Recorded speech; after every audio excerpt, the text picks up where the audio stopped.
Hey guys, kalian pernah dengar cerita teman atau keluarga yang kehilangan uang banyak banget gara-gara investasi bodong? Atau mungkin, kalian sendiri pernah hampir ketipu?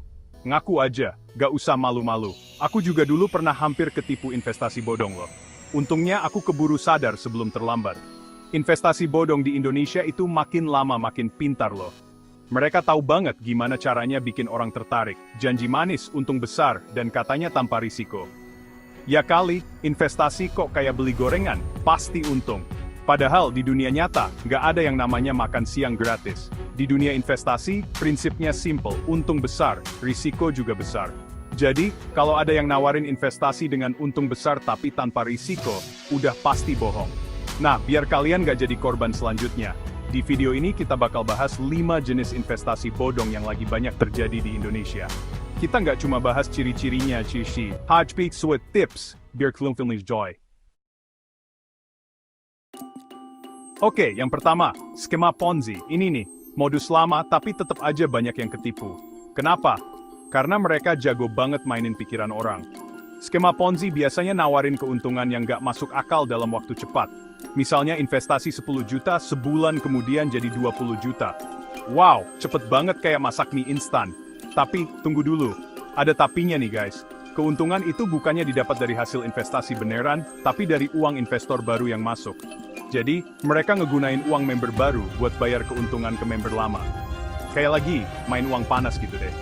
Awal-awal sih, biasanya lancar-lancar aja. Orang-orang pada senang karena dapat untung gede. Nah, di sini jebakannya.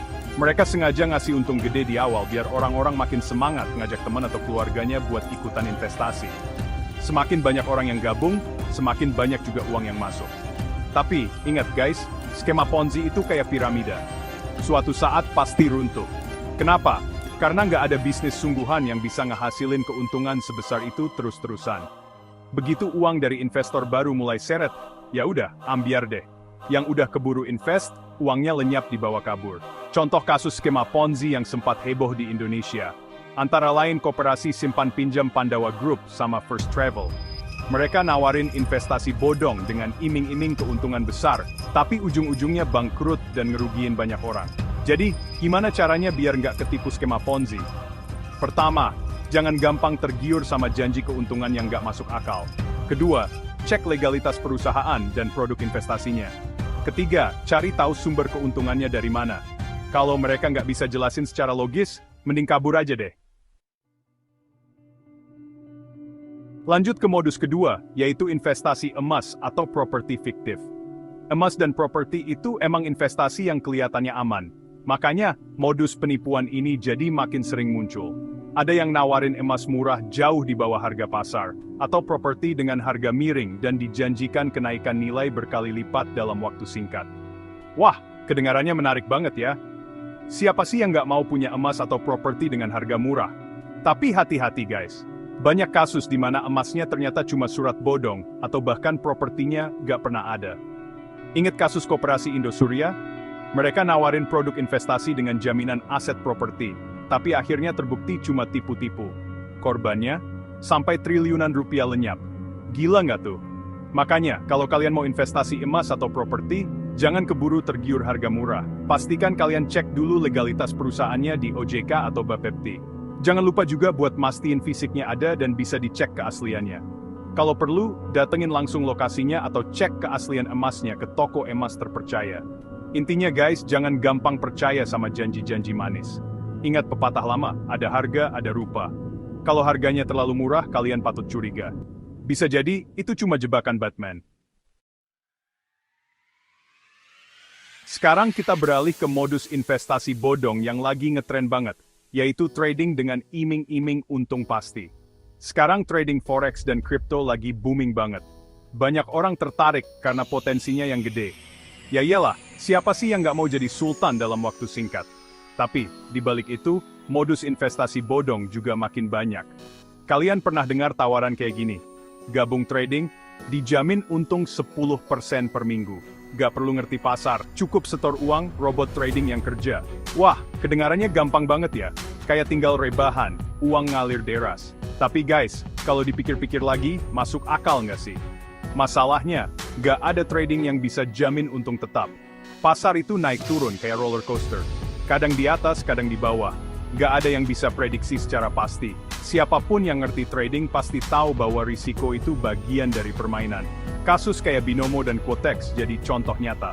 Banyak influencer yang mempromosikan platform ini, tapi ujung-ujungnya terbukti ilegal dan merugikan banyak orang. Mereka tergiur iming-iming komisi besar, tapi malah menjerumuskan banyak orang.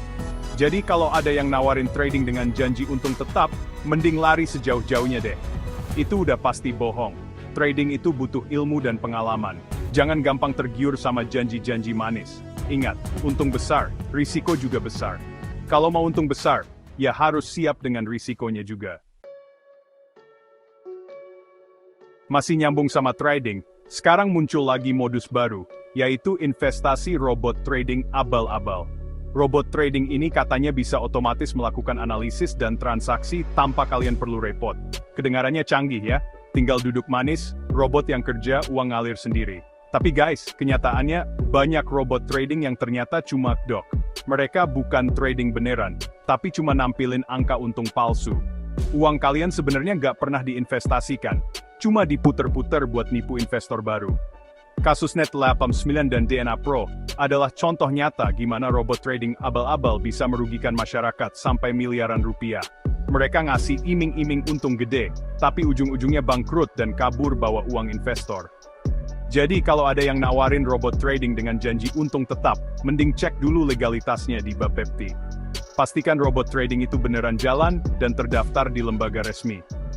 Jangan sama trial digeng jangan zedifeng script pada saat peligi merawat delisrim kosong. Terakhir, modus investasi bodong yang gak kalah licik, yaitu investasi perkebunan atau peternakan bodong. Ini juga modus yang kelihatannya masuk akal, makanya banyak banget yang ketipu. Ada yang nawarin investasi kebun sawit, ternak sapi, atau budidaya hewan eksotis dengan janji bagi hasil gede. Kelihatannya legit kan? Apalagi kalau mereka kasih foto-foto lahan atau ternak yang seolah-olah beneran ada. Tapi guys, kenyataannya banyak dari bisnis kayak gini yang cuma kedok. Contohnya, investasi ternak lele bodong yang sempat viral. Investor dijanjikan keuntungan dari hasil panen, tapi ternaknya ternyata nggak pernah ada. Uang investor dibawa kabur, lelenya pun lenyap entah kemana. Ciri-ciri investasi bodong kayak gini, janji untung nggak masuk akal, nggak ada transparansi soal pengelolaan usaha. Dokumen atau sertifikat aset seringkali palsu. Jadi, kalau kalian ditawarin investasi perkebunan atau peternakan, jangan keburu tergiur sama janji bagi hasil gede. Cek dulu legalitas perusahaannya, pastikan lahan atau ternaknya beneran ada, dan cari tahu rekam jejak bisnis mereka. Jangan sampai kalian jadi korban modus investasi bodong yang modal dengkul, untung nggak ada, kabur. Nah, itu tadi 5 jenis investasi bodong yang sering menjebak orang Indonesia. Gimana guys? Udah mulai pinter bedain mana investasi beneran dan mana yang cuma tipu-tipu. Biar kalian nggak jadi korban investasi bodong, ingat 3 hal ini. 1. Cek legalitas perusahaan dan produk investasinya. Pastikan mereka terdaftar di OJK, Pepti, atau lembaga resmi lainnya. Kalau nggak terdaftar, mending mundur pelan-pelan. 2. Jangan gampang tergoda janji untung pasti atau untung besar tanpa risiko. Di dunia investasi, makin besar keuntungan, makin besar juga risikonya. Kalau ada yang bilang tanpa risiko, udah pasti bohong. 3. Pahami dulu produk investasinya. Jangan asal setor uang kalau kalian sendiri nggak ngerti bisnisnya jalan dari mana. Kalau mereka nggak bisa kasih penjelasan yang masuk akal, itu udah jadi tanda bahaya.